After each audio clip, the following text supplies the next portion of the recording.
Alright, things around the Golden State Warriors just kept getting wilder by the day. We're talking about full-on internal drama, and it's not the kind of stuff you brush off. Draymond Green is officially calling out head coach Steve Kerr over some pretty controversial comments made about Jonathan Kuminga, and this isn't just locker room gossip, it's starting to seriously affect the Warriors' future. Especially when it comes to trade value and roster construction. This is turning into one of those rare moments where off-court words might blow up on-court plans, and honestly, it couldn't have come at a worse time. So eres the ideal. Steve Kerr recently gave an interview where he basically said I don't believe I can win with Kuminga playing more minutes. I'm not even paraphrasing too harshly here, that's almost word for word. He said Kuminga is talented, yes, but with the roster they currently have, I can't commit to giving Kuminga a heavy load of minutes and expect to win games. That's wild.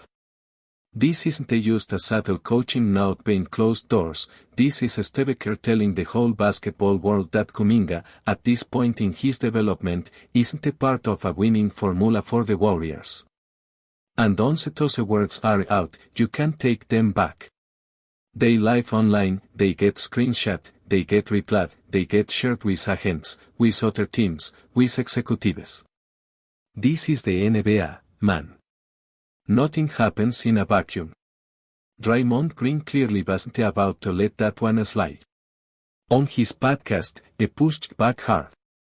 Now, say what you want about Draymond, he's never been one to hold back, and this team was no different. He took a step back, looked at what Kerr said, and offered his own read on the situation. According to Draymond, Steve Kerr wasn't flat-out saying that Kuminga isn't a good player. What he was saying, at least in Draymond's interpretation, was that with this roster, things don't fit right now. And that might be fair. But Draymond goes even further. He questions the premise altogether. He says that we haven't actually seen Kuminga, Steph, and him on the court at the same time enough to make that kind of conclusion. And honestly? He's got a point. Pull up the stats, check the lineups, try to find meaningful minutes with Kuminga, Steph Curry, and him together on the floor. You're going to come up almost empty. And even when Kuminga did play with Steph, that combo barely cracked the top 10 in two-man lineups for the season. They had a solid net rating, sure, but they didn't share the floor long enough for anyone to draw serious conclusions. That's not a sample size, it's a blip. And why is that? Injuries, of course. Kuminga missed time. Him only arrived at the trade deadline. So the trio never really had a chance to build chemistry, to establish rhythm, or even to test out if they could coexist on the court. Kerr didn't give them that leash. And yet, here we are. Steve Kerr publicly expressing doubt about Kuminga's fit, without giving him a real shot. That's not just about strategy or rotations, that's about sending a message, whether he meant to or not. And the NBA is a message-driven league. When a head coach says a young player don't fit, other teams listen. They take note. And they start to question just how much value that player really has. That's exactly what's happening now. League sources are already leaking concerns that Kerr's comments are dragging down Kuminga's trade value, and if Golden State was planning on moving him this offseason, they just lost a lot of leverage. This is the part that gets frustrating. Because if you're a general manager for another team and you hear Steve Kerr say, "I can't win with this guy," your first thought isn't, "How can I get him?" It's, "Why should he give up something meaningful for a player that his own coach don't believe in?" That's just basic negotiation logic. You're not going to throw in prime assets for someone whose value is already being questioned by the very people trying to trade him. So instead of hyping up Kuminga, instead of showcasing his growth, instead of pointing to that one game against Minnesota where he dropped 30 points and looked like a star in the making, what do the Warriors do? They send the opposite message. They devalue him. They talk publicly about his flaws, his fit issues, his limitations. And now they're surprised that teams aren't lining up to overpay. Come on. The smart thing to do, the obvious thing to do, is to keep your cards closer to your chest. You hype him up. You say, we believe in Kuminga. It's part of our core. Even if it's not true, even if you're looking to move him, you say the dream. That's how trades work in this league. That's how you get another gem to throw in that extra pick or that perfect role player you need to make a title run. Instead, the Warriors shot themselves in the foot. And now they're walking around like they don't understand why the bleeding won't stop. And look, Mike Dunleavy Jr. tried to do a little damage control during his exit interview. He said the team wants Kuminga back, that they're planning on resigning him. But let's be honest, nobody's buying that. Not after Kerr's interview. That felt like the front office trying to salvage what little value Kuminga has left on the market. And even then, it might be too late. Because now other teams smell blood in the water. They're circling, wanting to scoop him up in a bargain deal. The Kings, for example, are reportedly poking around with a deal involving DeMar DeRozan for Kuminga. And no disrespect to DeRozan, as a buyer, but if that's the return for your most promising young piece, that's a loss. That's not the kind of trade that sets you up for another championship. That's a desperation move. Now, if you're talking about a player like Domantas Sabonis, now you've got my attention. That's the level of return you should be aiming for. But if the best you can get is a 30-something mid-range shooter, that's a disaster. And that's not even getting into the other teams lurking around, like the Brooklyn Nets. They've got cap space. They've got flexibility. They've got young pieces. And more importantly, they've got the ability to make a sign trade for Kuminga actually work, even under tricky bird rights conditions. If a signs a $25 million deal with the Warriors, the team trading for him can only count $12.5 million in outgoing salary. That complicates everything. And with so few teams able to make those numbers line up, every ounce of leverage matters. And the Warriors are just handing it away. So yeah, Draymond's not wrong to speak out. But maybe the better move isn't for Draymond to counter Kerr, it's for both of them to sip it. Just stop talking about Kuminga. Stop making this harder than it needs to be. Let the front office work the phones, work the spin, and try to salvage some kind of real value before it's too late. Because if the goal here is to build one more title run around Steph Curry, you can't afford to waste your best trade chip. This offseason could define the next 5 years for Golden State. You get the round return for Kuminga, and you're not contending, you're rebuilding. Whether they realize it or not. And that's bats starting to pop up. Teams are getting bold. Executives are leaking their chops.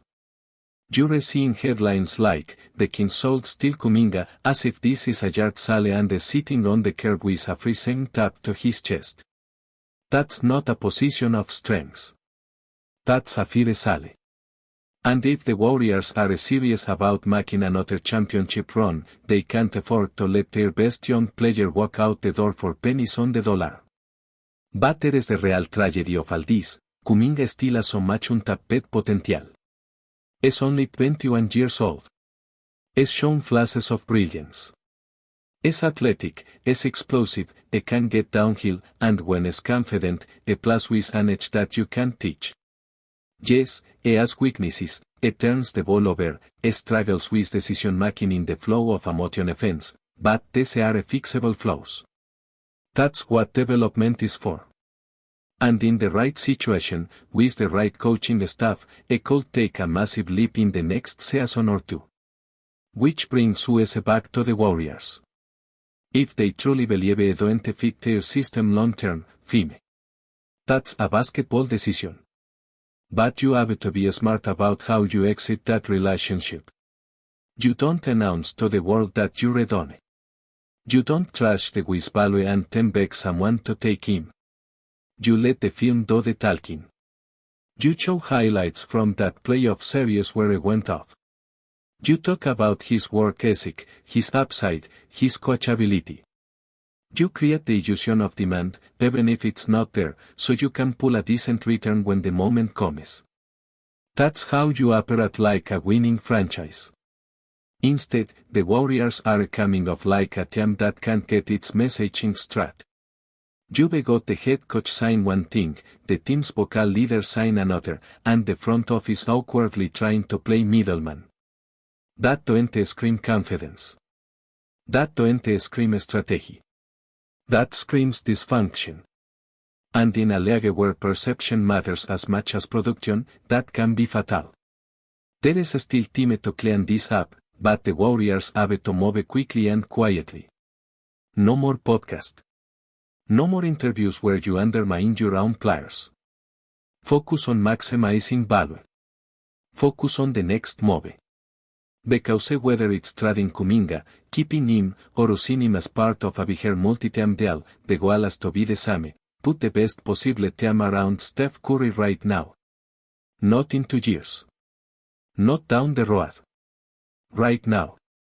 The Warriors aren't rebuilding yet. But if they don't play this right, they might not have a choice. And if that happens, we'll look back on this off-season as the moment it all slipped away. Before we continue, make sure to leave a like and subscribe to the channel so you won't miss any exclusive Dubs updates. Let's keep going. In a stunning turn of events that sent shockwaves through the NBA world, whispers are growing louder about Kevin Durant potentially making a sensational return to the Golden State Warriors. The rumor mill is buzzing with reports that the superstar forward is on the verge of signing a massive 3-year deal with the team that brought him so much glory during his prime years. Since leaving the Warriors, Durant's career has been marked by incredible individual performances, but also by a quest to find the perfect fit. The possibility of him rejoining the Warriors has always been a tantalizing thought for fans and analysts alike, and now it seems that this long-speculated reunion could soon become a reality. Sources close to the situation hint at intense negotiations that are nearing a breakthrough, with Durant eager to reclaim his legacy alongside Steph Curry, Klay Thompson, and Draymond Green. The implications of such a move are massive. Durant's offensive prowess and ability to create plus could add a lethal dimension to Golden State's already dynamic lineup, potentially reviving their championship aspirations. This would mark one of the most remarkable comebacks in recent NBA history, reshaping the balance of power in the league and reigniting the fierce rivalries that made the Warriors the team to beat. While nothing is official yet, the excitement surrounding this potential deal is undeniable. Fans are already imagining the explosive chemistry and the electrical moments that Durant could bring back to the Bay Area. If the rumors hold true, the next 3 years in the NBA might just belong to the Warriors once again, with Kevin Durant leading the charge in what could be a historic second chapter of his career. Stay updated exclusively with the latest Dub Nation news. Subscribe to our channel and hit the like button to keep getting daily updates on the Warriors. Don't forget to share your thoughts in the comments, your input is essential for the Dubs community. Stay tuned for the next video.